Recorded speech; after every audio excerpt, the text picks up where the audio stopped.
Sanibona noyingane zakwethu, ake nginibeleke phinde futhi nginamukele kwi-channel ehamba phambili Radio Inkezi. Lami igama ngimfeza nguNtuthu Ngakhumalo, Lasbona Magomede. Ngane kwethu uma kunomhlambi osemusha kuleli khasi, uzophinde ngicela nje shothi uya-subscribe, ungakhohlwa ukukhomenta nokulike nokushare. Okuyikhona okukhulu kunakho konke. Wey'ngane zakwethu, umculo maskandi Ndlamlonzi Mfokampungusi uKhuzani ubonge insizwe beneqhaza elikhulu emculweni wayo.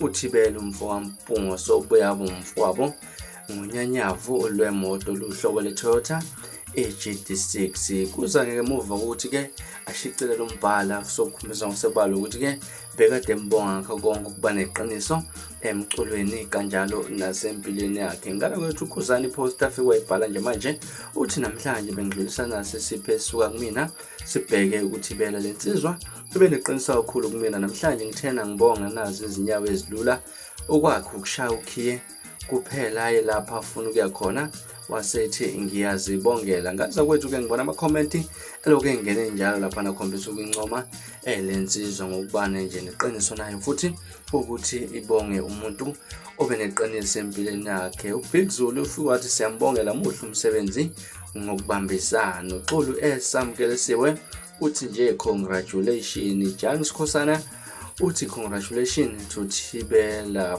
Bona Hadebe Penwen straight to Sivusa imizi yamakida ngoma. Umamfuphi Lungile uthi congratulations. Megan Ntshangase congratulations to Thibela. Mcijojo Dlamini uthi congratulations. uMakhwezindlu ithi Ntubane halala. Ngaze ukuthi baningi kakhulu abantu abathe ukukhomenta kule post efaka uyona uKhuzani Ndlamlenzi Mfokampungusi. Ngikhumbula ngikhuluma nje kuyimanje wa 1,600 lapha nabantu abasakhomentile. ipost isena 21 minutes ishicileliwe lapha nani kuyakhombisa ukuthi azomaningi kakhulu ama-comment akhombisa ukuthi ancoma uKhuzani ngokwenza isenzo esihle lapha kumfowabo aphinde abe umne wabo babambisane ngokuzomculo lapha kuthibela Mfokampungusi. Nasi Radio Inkezi ngana kwesisi nje congratulations kwintibane lapha congratulations Mfokasibhakabhaka ithibela lapha madoda Mfokampungusi. Bekuyizona ngane zakwethu indaba ezihamba phambili njengamanje.